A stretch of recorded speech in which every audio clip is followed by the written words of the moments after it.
Sénégal, fin du dialogue national, un conclave de sourds, nous nous interrogeons.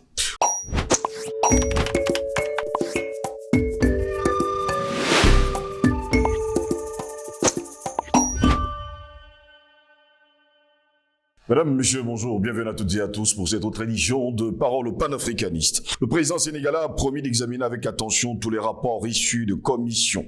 C'est ce qu'on nous fait d'ailleurs savoir ce jour, mesdames, messieurs. Le président Macky Sall a reçu samedi dans l'après-midi le rapport final des travaux de dialogue national qu'il avait officiellement lancé le 31 mai dernier. La remise du rapport s'est déroulée lors d'une cérémonie officielle au Palais de la République à Dakar, en présence des principaux acteurs ayant pris part aux travaux.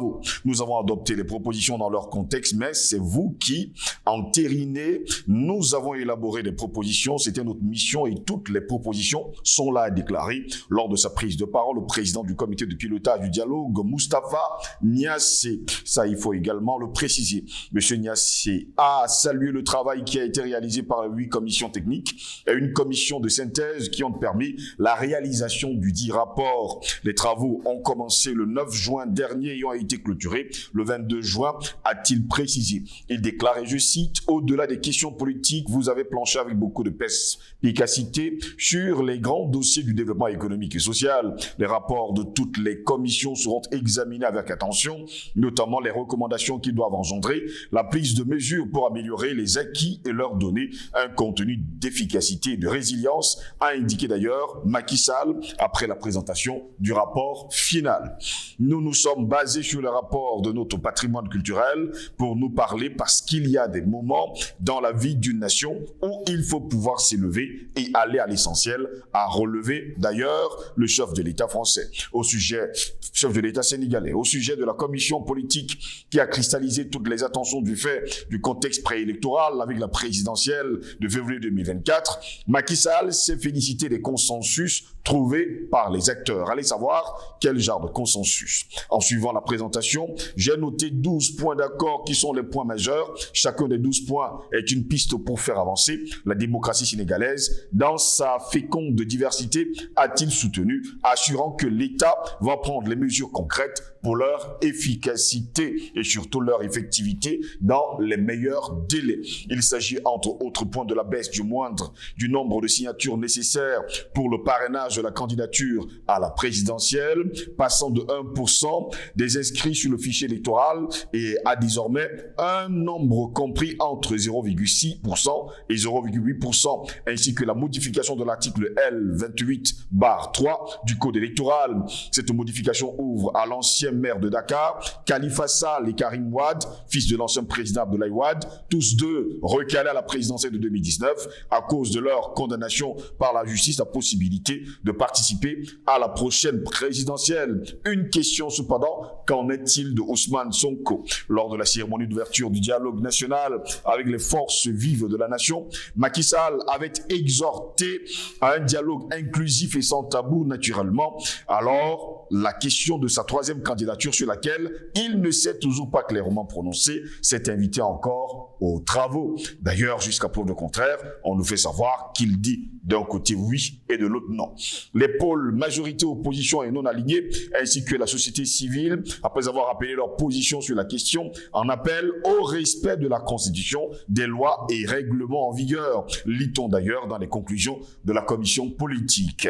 Le président Sall a pour autant promis de donner très bientôt sa position sur la question de la troisième candidature agitée par ses soutiens. Je vais répondre parce que le moment est venu pour le faire, mais ce n'est pas aujourd'hui, je le ferai, un discours à la nation où j'apporterai ma réponse qui ne peut pas dépendre du contexte dans lequel nous évoluons, a-t-il expliqué. Certains écrivent par-ci, des rapports sont conduits par-là, ce n'est pas de cela qui va déterminer en tout cas le choix du président de la République, ce sera un choix libre, souverain, qui s'exercera, à qui sera expliqué au pays, quel qu'il soit, et qui sera assumé, a-t-il insisté, donnant rendez-vous pour se faire après la fête de la Tabaski, l'Aïd al-Adha, qui sera célébrée le 29 juin au Sénégal. Là, il déclare d'ailleurs qu'il donnera sa position. Les formations politiques de l'opposition, dont le parti le PASTEF, Patriote africain du Sénégal pour le travail, l'éthique et la fraternité, de l'opposant Sonko et les organisations de la société civile n'ont pas participé au dialogue initié par Macky Sall. En lieu et place, elles ont conduit un dialogue parallèle dénommé Dialogue du peuple piloté par le F24, la plateforme des forces vives contre le troisième mandat de Macky Sall. Dans leur conclusion publiée vendredi dernier, ces entités ont récusé la troisième candidature de Macky Sall contre laquelle elles comptent se battre par tous les moyens. Voilà pourquoi nous nous interrogeons ce lundi matin. Sénégal, fin du dialogue national, un conclave de sourds, telle est notre grande interrogation. Et pour répondre à une question, nous sommes avec Albert Anatole ici. Il est journaliste d'investigation et directeur de publication du journal Le Cactus. Albert Anatole ici, bonjour, bienvenue à vous. Bonjour à vous, Steve Longo. Je dis bonjour à Girest. Je dis bonjour au tout management de Panafricanist TV. Je dis bonjour à tous ceux-là et à toutes celles-là également qui nous regardent dans les diverses plateformes de Panafricanist TV. Je dis bonjour à l'Afrique, particulièrement au peuple sénégalais, au peuple malien, au peuple burkinabé, au peuple tchadien, au peuple camerounais. Je dis bonjour spécialement également au peuple centrafricain.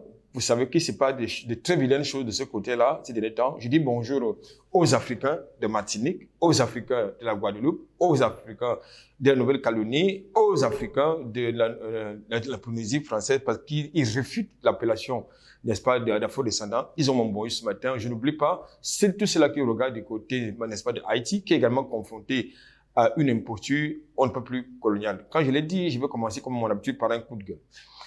Monsieur Steve Joselangos, j'ai le sentiment que nous Africains, nous avons un gros problème. Je ne comprends pas ce qui peut expliquer ou amener les Africains dans leur contradiction interne à déporter leur querelle dans les juridictions françaises. C'est-à-dire que nous avons un problème, vous et moi, nous avons un problème dans le contexte camerounais. Au lieu de régler cette question au travers des juridictions camerounaises, si c'est nécessaire, nous transportons nos querelles dans les juridictions françaises. Comme pour dire que les institutions françaises sont plus crédibles et plus sérieuses que les juridictions africaines. Quelqu'un a dit, et il n'a peut-être pas tort, que l'esclavage, n'est-ce pas, est revenu dans le cerveau. C'est-à-dire que on a déchaîné, n'est-ce pas, les pieds et les mains, mais on a enchaîné le cerveau. Merci pour l'invitation. Très heureux de vous avoir, Albert Anatole, ici. Vous savez encore qu'il y a bon nombre d'Africains qui, jusqu'à preuve de contraire, trouvent que la France, c'est la mère patrie et il faut toujours que la France soit l'arbitre de tous les conflits. Allez savoir justement ce qui se cache. Parce que les mêmes gens disent qu'ils veulent que l'Afrique s'émancipe, que l'Afrique s'émancipe, que l'Afrique rompt, n'est-ce pas, rompt n'est-ce pas, ses liens avec la France. Mais c'est les mêmes personnes qui transportent une querelle dans les juridictions françaises. Je vous dirais que les endocolons existent et que l'endocolonat est encore bien ancré dans nos nations. Bienvenue à vous, Albert Anatole, ici, très heureux de vous avoir. Nous nous interrogons justement au Sénégal, justement, à la fin du dialogue national organisé par Macky Sall. On ne va pas également oublier que le PASTEF, et sans oublier la société civile, sous l'appellation du F24, eux également, ont pondu un rapport vendredi dernier, comme ce fut également le cas, on va le dire ainsi, pour le dialogue de Macky Sall. Je vous pose donc la question, commençons par là, est-ce finalement des conclaves de sourds? C'est le sentiment que nous avons, M. Steve Longos, qu'il s'agit d'un conclave de sourds. Je m'en veux pour preuve le contexte dans lequel se tient ce double conclave. D'un côté, le camp présidentiel, de l'autre côté, le camp de l'opposition, qui survient au lendemain de ces manifestations qui ont fait plusieurs vingtaines de morts selon les rapports des ONG de ce côté-là et une dizaine de morts selon le gouvernement. Ce conclave qui intervient également au lendemain de la condamnation à 2 ans de prison ferme de Ousmane Sonko, ce conclave qui intervient dans le contexte de l'agression à Paris des membres du gouvernement sénégalais. Voilà le contexte dans lequel se tient ce double conclave. Ça veut dire qu'il y a donc un malaise. Et si le président Macky Sall j'ai oublié le troisième contexte, le quatrième contexte, à la veille d'une élection cruciale, c'est-à-dire la présidentielle qui est annoncée pour février 2024. Voilà, pour l'année prochaine. Donc, je pense que tous ces éléments, ces différents éléments réunis, peut-être, comme il a dit le président sénégalais, il fallait que les Sénégalais se parlent. Mais est-ce que les Sénégalais sont véritablement parlés?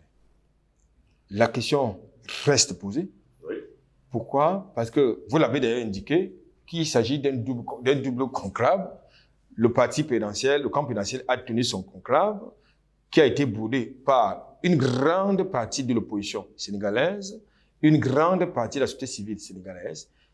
De l'autre côté, qui s'est également tenu et qui a tenu son conclave, qui au départ a été interdit, dont l'occasion a été interdite par le gouvernement, finalement, ça s'est tenu.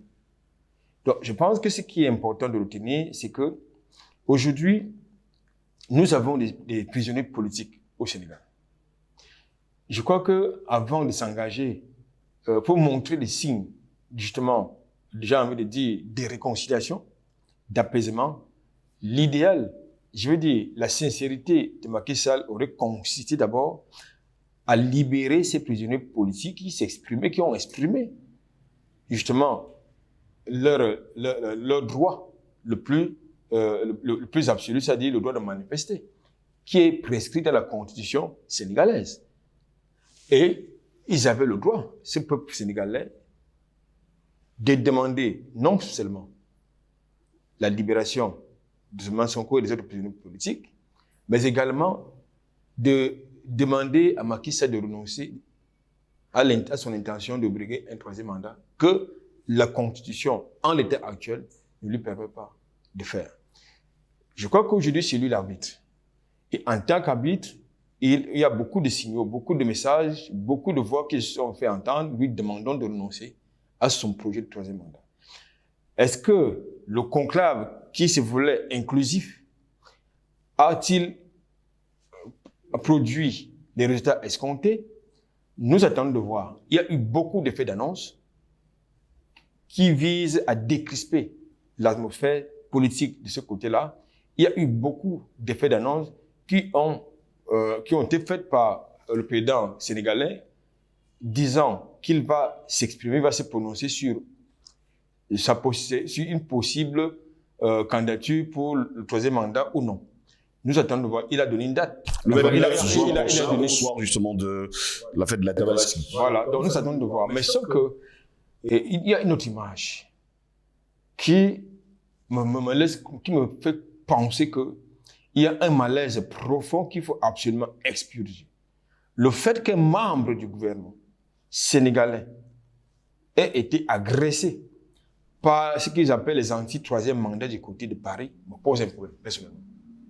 Ça me pose un problème parce que j'ai l'impression que les Sénégalais, je veux dire la diaspora sénégalaise, a été mal inspirée, n'est-ce pas, des actes que la brigade anti-Sardina a souvent posé contre certains dirigeants camerounais, contre les institutions de la République camerounaise du côté de l'Hexagone.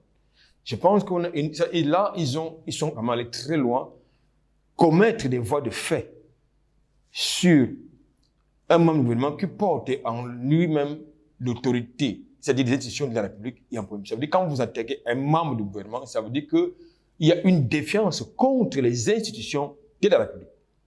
Et ça, c'est très dangereux. Je ne peux pas accepter ni encourager qu'on s'attaque à quelqu'un qui représente les institutions de votre pays, de notre pays. Ça, il faut absolument le condamner. Il ne faut pas être complaisant là-dessus. Quelque chose qu'on peut reprocher à Macky Sall ou à son gouvernement, je crois que ce monsieur membre du gouvernement est avant tout un Sénégalais. C'est un père de famille. Et voir les images qui ont circulé sur les réseaux sociaux mettant en mal à la fois la personnalité, l'honneur et la dignité de ce monsieur, il y a un problème. Maintenant, revenons au Sénégal. Pour dire quoi? Pour dire que, aujourd'hui, pour que le président sénégalais, il faut que le président sénégalais montre véritablement qu'il est sérieux. Je pense que les voix s'élèvent de toutes parts, y compris même dans son propre camp. lui demandant de ne pas se représenter. Même s'il veut réécrire la constitution sénégalaise, c'est son droit peut-être le plus absolu. Même la France a réécrit sa constitution qui a permis de partir du 7 à 5 mandats. Du septennat au quinquennat. Oui. Ça veut dire qu'ils ont réécrit, ils ont encore l'intention de réécrire cette constitution. Donc je pense que le fait de réécrire une constitution n'est pas une mauvaise chose en soi, puisqu'il y a la loi fondamentale est dynamique et doit s'adapter aux perspectives, à la vision et à l'environnement, à la fois nationale et géopolitique internationale. Donc la question de fond, c'est est-ce que Macky Sall va se représenter? Est-ce que Macky Sall c'est un démocrate? Je crois que le débat reste ouvert. Le débat reste ouvert. Albert Anatoly, ici, avant de continuer justement sur ce sujet, je vous poserai justement cette question qui me taraude l'esprit depuis des années. Quand on parle justement d'une certaine diaspora, parfois, on va le dire comme ça, virulente envers les institutions de la République, qui se cache souvent derrière ces personnes. Mais ce qui se cache, la réalité, c'est que très souvent, la plupart de ces gens qui agissent comme ça, j'ai envie de dire qu'ils sont des désœuvrés. Parce que quand vous êtes occupé, vous avez un emploi, vous n'avez pas le temps à vous balader, n'est-ce pas, dans les rues françaises pour porter atteinte, je veux dire, pour déshonorer les institutions de votre pays. Ce sont les hommes qui incarnent ces institutions. Les hommes vont passer, mais les institutions vont rester. Et il s'agit davantage de l'image de notre pays, de nos États, qui est traînée dans la boue par cette diaspora. Je pense qu'il y a une autre façon de pouvoir s'exprimer, de pouvoir exprimer sa désapprobation, sa colère, que par la violence. Je pense que lorsque on prend sur soi d'aller détruire, comme j'ai vu, détruire, n'est-ce pas, l'ambassade, le consul, les institutions diplomatiques, les représentations diplomatiques du Sénégal, de commettre des devoirs de fait sur les représentants, n'est-ce pas, des institutions sénégalaises, c'est l'image du pays qui est traînée dans la boue. Parce que comme je l'indiquais tantôt, je prenais le cas où certains ont débarqué, ils ont fait exactement ce que la brigade anti-Sardina a fait, s'agissant du Cameroun. C'est-à-dire aller détruire le mobilier de la représentation diplomatique du Sénégal. Mais ce mobilier qui est acheté et entretenu par l'argent du contribuable sénégalais. Mais c'est une bêtise de le faire. Ça veut dire que détruisez, mais qui va le faire? Qui va réparer ça? C'est toujours le peuple sénégalais qui va le réparer. Oui. Donc il y a un double ou un triple préjudice qui est commis contre le peuple sénégalais. Donc je pense que nous demandons à la diaspora d'être plus responsable. Je parle de la diaspora positive. Parce que finalement, lorsque nous observons les voix de la vidéo concernant l'agression d'un membre du gouvernement, il y en a qui se sont ressaisis, demandant à ceux qui étaient plus virulents d'arrêter. Parce qu'il y en a qui étaient prêts à en découdre avec lui. Donc, je pense que c'est pas parce qu'on se retrouve en France ou ailleurs qu'on se donne la liberté de s'attaquer à ses citoyens, à ses concitoyens. Je ne suis pas certain que les mêmes personnes auraient commis les mêmes actes au Sénégal. Allez savoir justement. Albert Anatoly, ici, revenons justement sur les conclusions du conclave organisé par Macky Sall et son gouvernement. Revenons d'ailleurs sur une décision qui a été prise d'ailleurs par le gouvernement sénégalais, surtout dans ce rapport. On nous fait savoir déjà que pour porter les parrainages de la candidature à l'époque c'était à 1%, ça a été réduit à 0,6 voire 0,8%, ainsi que la modification justement de l'article L28/3 du code pénal. Cette modification ouvre donc à l'ancien maire de Dakar, Khalifa Sall, il y a Karim Wade, fils de l'ancien président, tous deux recalés à la présidentielle de 2019, vous vous en souvenez. Désormais, à cause de leur condamnation par la justice, ils ont la possibilité aujourd'hui de participer à la prochaine présidentielle. Est-ce un coup d'épée dans l'eau ou alors est-ce une occasion de diviser, on va le dire ainsi, l'opposition? Je pense que du côté du Sénégal, il y a certains observateurs qui parlent de gracier, Khalifa Sall et Karim Wade. Mais gracier, quelqu'un qui a été condamné n'emporte pas, justement, je veux dire, n'absout pas les faits, sa condamnation. Je pense que pour que votre casier judiciaire Reste vierge. il faut amnistier. Il faut les amnistier, tout simplement, pour que justement, ils soient à la fois électeurs et éligibles. Là, on nous fait quand même savoir que cette loi les déclare éligibles. Bon, je pense que... Non, il ne faut pas du principe. Oui. C'est-à-dire que Xavier Gracier ne va pas absoudre leur condamnation. Oui. C'est-à-dire les faits, je veux dire les effets de leur condamnation, du point de vue du casier judiciaire. Mais pour que les effets de leur condamnation soient véritablement emportés, il faut que le président sénégalais les amnistie. Ça va donc rendre à nouveau leur casier judiciaire vierge. De ce fait, ils seront donc désormais éligibles. Pour l'instant, ce sont les annonces. Ça n'a pas encore été modifié pour l'instant. Mais pourquoi ce n'est que ces gens-là qui doivent être absous, qui doivent être, j'ai envie de dire, graciés? Parce que c'est ça qui est la question. C'est ce que les observateurs disent. Mais pourquoi est-ce que Sonko ne devrait pas être amnistié? Donc, je pense, parce qu'il y en a qui pensent qu'il faut d'abord qu'il rentre en tôle pour qu'il soit gracié. Non. Le problème, c'est que Sonko, c'est un collier un peu très encombrant pour le régime sénégalais, parce que le prendre et l'embastiller, c'est un risque de guerre civile. Donc, ils ont trouvé la parade, l'assigner à résidence. Il sort de prison chez lui. Donc, je pense que là également, ça ne participe pas à la description de la météo politique. Il faut, non seulement, ces deux clichés que je viens d'évoquer ne décrivent pas, n'est-ce pas, la météo politique. Tout à l'heure, j'ai également invoqué le cas de ces nombreux, de ces prisonniers politiques nombreux qui sont dans les geôles sénégalaises, qu'il faut libérer pour véritablement donner un sens au dialogue national inclusif dont on ne parle du côté du Sénégal. Et je pense que la situation que nous vivons au Sénégal n'est que la conséquence des actes ou le refus d'écoute, n'est-ce pas, du président sénégalais. Donc, c'est la cause de ce manque d'écoute qu'on a connu, justement, ces désordres dans le champ politique. Donc, il a une très grande responsabilité par rapport à cette situation. Donc, il ne faut pas j'ai envie de dire, qui donne l'impression que non, lui, il est la victime. Non, c'est lui au contrôle le bourreau. Donc, je pense que parce qu'il tient entre ses mains les leviers de l'État, qu'il utilise à sa guise pour manipuler, pour mater sa population. Là, vous me posez la question de savoir pourquoi M. Khalifa Sall et Karim Wade vont être désormais remis dans le champ politique. Est-ce pour diviser l'opposition? Bien sûr. Parce qu'il est justement question de fragiliser cette opposition-là. Mais est-ce que ce projet de diviser l'opposition pour mieux régner va aboutir? Nous attendons de voir. Il n'y a que les Sénégalais. Vous quand même rappelez à nos téléspectateurs que Khalifa Sall fait partie des partenaires de Ousmane Sonko. Oui, mais vous savez, nous sommes dans le champ politique. Oui. Dans le champ politique, les vérités d'aujourd'hui peuvent devenir les mensonges de demain et vice-versa. Et dans le champ politique, vous avez à la fois les trahisons, vous avez les compromissions, vous avez les compromis, les consensus. Tout ça, ça va de pair.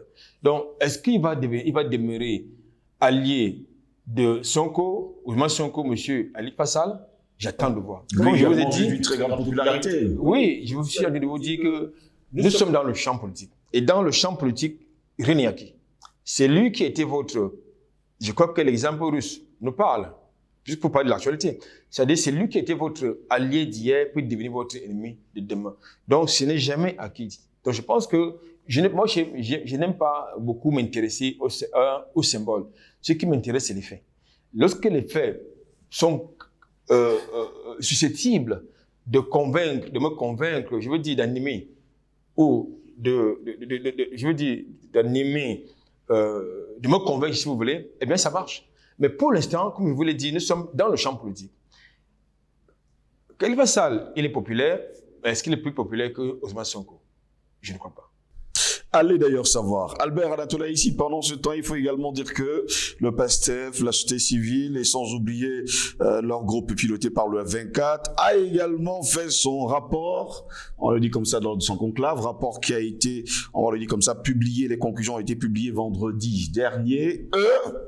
Un seul point dans ce rapport, il récuse un troisième mandat à Macky Sall, une troisième candidature. Et d'ailleurs, Macky Sall nous a promis qu'au soir du 29 juin, jour de la Tabaski, il va se prononcer là-dessus. Peut-on imaginer qu'il dise qu'il ne se représente pas? Je ne pense pas qu'il ne se représentera pas. Il va se représenter, puisque même comme officiellement, Paris, il récuse une troisième candidature de Macky Sall, même si Washington récuse une troisième candidature de Macky Sall, mais lui, il pense qu'il y a beaucoup de choses dont qu'il doit pouvoir parachever, parce qu'il est le plus intelligent des Sénégalais.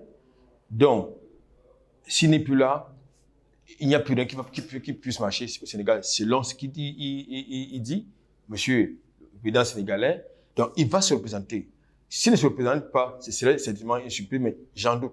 Donc, je pense que le point de discorde, justement, dans le champ politique sénégalais actuellement, ça porte sur une éventuelle troisième candidature, et, n'est-ce pas, de Macky Sall.